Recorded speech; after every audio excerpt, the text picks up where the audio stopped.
Vakomana vezano PF mimi matishe zano PF mimi iyemi matishe zano PF vana Gezi vavavo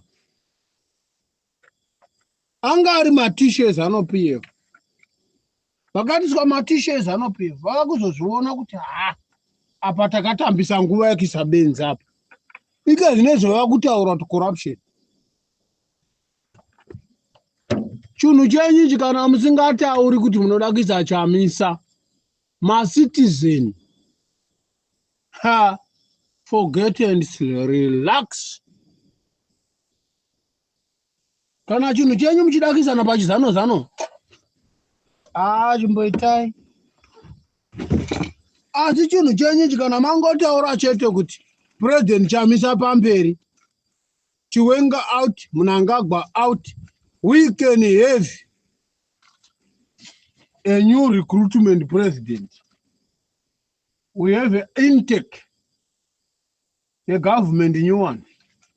What am I see my daughter? What no now? That is bullshit. Bullshit, guys. The whole fucking Zanu-PF is a bullshit. You can imagine when I think of my phone, pin them on social media, mobbing on social media, Michidin.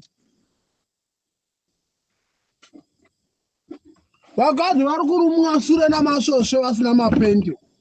Muchida Snabas.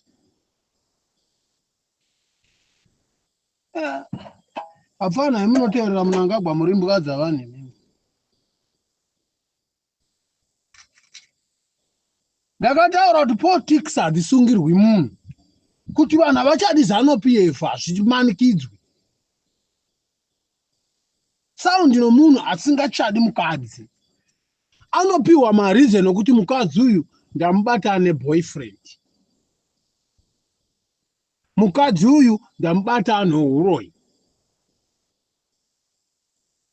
mukadzi uyu ndamuona ane problem yezvakati havagoni kubika, havagoni kuwacha, havagoni kudii. Vati kubika nokuwacha munhu anodzidziswa. Makaramba kudzidziswa kuwacha nokubika. Imimi kubikira vana veZimbabwe nokuwachira vana veZimbabwe. Kuwachira vana veZimbabwe kuita sei? Kuwachira vana veZimbabwe kugadzira yetinoti infrastructure. Road dzamakawanika dziripo pana iyeni dzimiti ndo dzamana mavendedzi. Woti magadzira government yagadzira Mnangagwa anoda kupedzisa zvaakaningirina unopedzisa mumunda make maona unoda kupedzisa munda uyu. Makatadza kugadzirisa nyika for 48 years, 1977 to 2025. Makamamira nyika. Kumamira nyika A to Z. Now nyika yese angova matuzvi. Nyika yese ava madhoti. Vanhu vava kunzwa kunhuhwirwa svina nyika yese. Vava kuti chinhu chaorachi, chinhu chamamachi, chinhu chaorachi, chinhu chamamachi. Ukati Chiwenga kwanzi wakamama. Chiwenga wakatadza kulagadzira legacy. Wakatadza kugadzira legacy. Wakatadza kugadzira integrity yezita rako noupenyu hwako noutsvene hwako. Wakatadza kupolisha dust rawakaiswa navanhu veZanu-PF Chiwenga iwewe. Nenyaya yekutora benzi kuisa pachipresident. This one we can tell you true. Wakatadza Chiwenga kugadzira zita, integrity, legacy yelife yako iwewe. Wangova dhodhi rinonhuhwawo futi.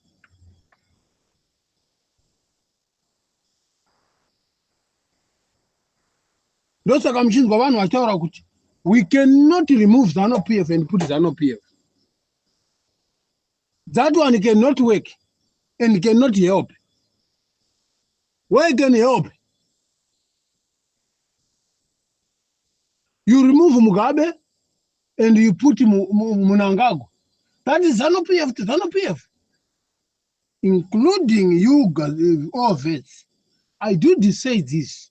Our fathers and our grandmother and our aunties and our young brother of our father and our young brother of our grandfather and young our sisters, our grandmother, and young sister of our mother, with there did contribute to support a corruption, to keep corruption in Zimbabwe, from Morgan Tsvangirai, from Zipra, from what, there was supporting to put. Now some other young, old people, they are not all the information, they have the full information. What was happening from the Zipra force and Zanra force and ZANU-PF force. Now they are publishing a true story now, but it's too late. Your true story don't work. Where you can work that true story, what you're speaking now, Papa?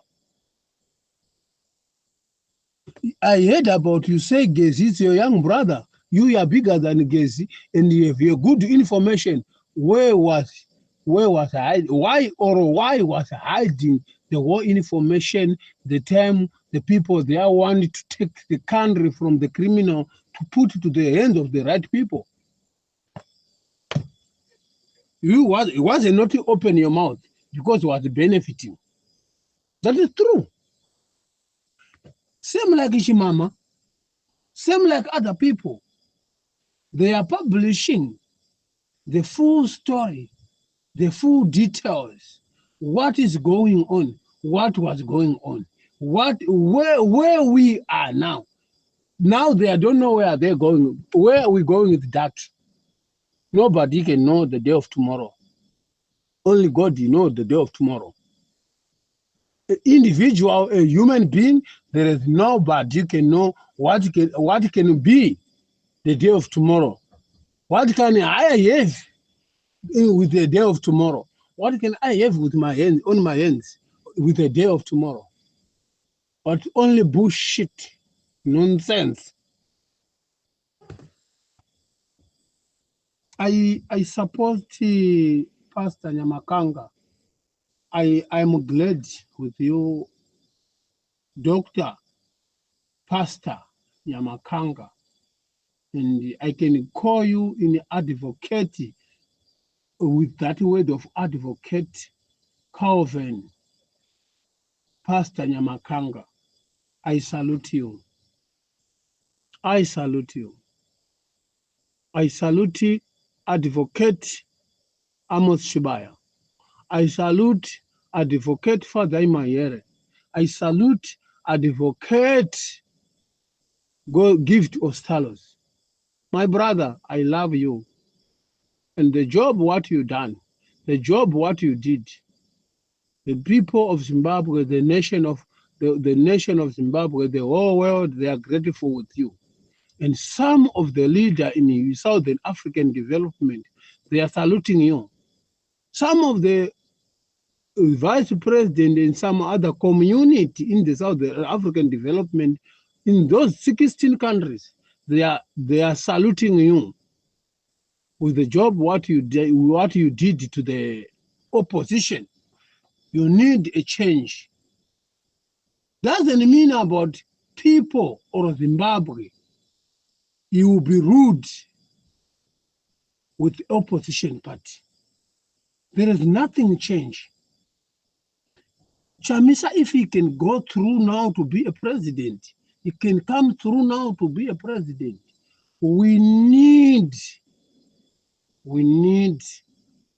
a proper governance, a proper government, a proper leadership for all Zimbabweans, for all Southern African development, for all world.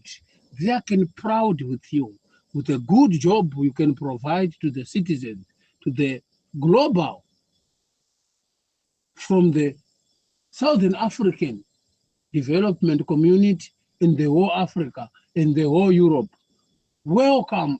That is the only thing you have to work with a good leadership, to say welcome everyone. If you are free to do the business in one condition of this, then the country can go forward.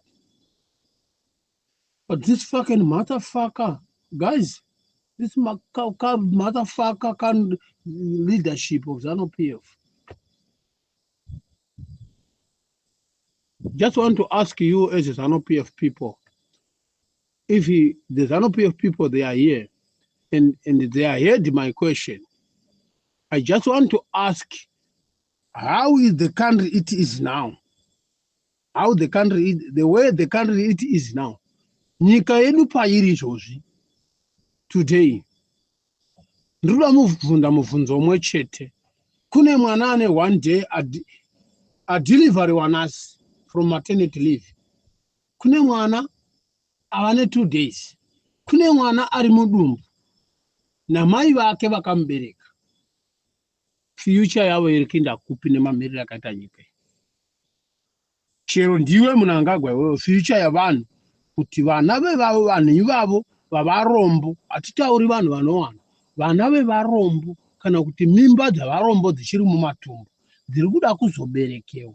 Nyika nemachimiro chainacho nemamiriro nemafiro akaita nyika, vanozobereka vana ivavo after 9 months. Vane chii? 9 months is a year.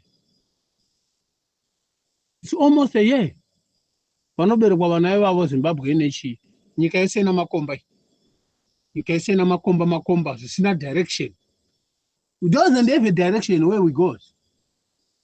We don't have an industry. We don't have an industry. We don't have any manufacturing. We don't have any a supermarket shop. We don't have any 5, 4, 6 more in Zimbabwe. It's only one. How many investor people they are in Zimbabwe now?